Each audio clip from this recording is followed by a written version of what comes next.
Hi friends, welcome to Skyflare networks. Coastal ఆంధ్రప్రదేశ్కి ఒక game changer project రాబోతుంది. రాష్ట్ర ప్రభుత్వం రామాయపట్నం పోర్ట్ నెల్లూరు జిల్లాలో భారత పెట్రోలియం కార్పొరేషన్ లిమిటెడ్ కోసం ఒక పెద్ద రిఫైనరీ ప్రాజెక్ట్ ఆమోదం ఇచ్చింది. గవర్నమెంట్ ఆర్డర్ కోసం జీవో నెంబర్ 180 ప్రకారం బీపీసీఎల్కి 6,000 ఎకరాల భూమిని కేటాయించి ప్రాజెక్టు కోసం ప్రత్యేక ఇన్సెంటివ్స్ కూడా అందించబడ్డాయి. ఈ రిఫైనరీ 96,862 కోట్ల పెట్టుబడితో నిర్మించబడుతుంది. సంవత్సరానికి 9 నుంచి 12 మిలియన్ మెట్రిక్ టన్నులు క్రూడ్ ఆయిల్ ప్రాసెస్ చేయగల సామర్థ్యాన్ని కలిగి ఉంటుంది. ప్రాజెక్టు 2029 నాటికి పూర్తయ్యే లక్ష్యంతో ముందుకు సాగుతోంది. కానీ ఇది కేవలం రిఫైనరీ కాదు. ఈ ప్రాజెక్టు ద్వారా రామాయపట్నం పోర్టు స్ట్రాటజిక్ హబ్గా మారుతుంది.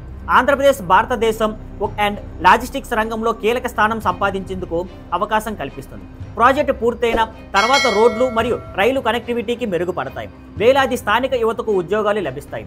పెట్రోకెమికల్స్, లాజిస్టిక్స్, సర్వీసెస్ వంటి సబ్ ఇండస్ట్రీలు అభివృద్ధి చెందుతాయి. చంద్రబాబు నాయుడు గారు ఎప్పుడూ చెప్పిన విధంగా ఆంధ్రప్రదేశ్ను ఎనర్జీ అండ్ లాజిస్టిక్స్ హబ్గా మార్చడం ఇది కాంక్రీట్గా కనిపిస్తున్న మొదటి పెద్ద అడుగు. మొత్తానికి చెప్పాలంటే బీపీసీఎల్ రామాయపట్నం రిఫైనరీ ప్రాజెక్టు కోసం కేవలం మరో ఇండస్ట్రియల్ ప్రాజెక్టు మాత్రమే కాదు. ఇది ఆంధ్రప్రదేశ్ ఆర్థికాన్ని బలపరుస్తూ భారతదేశం భవిష్యత్ ఎనర్జీ అండ్ లాజిస్టిక్స్ అవసరాలు తీర్చే గేమ్ చేంజర్ ప్రాజెక్టు.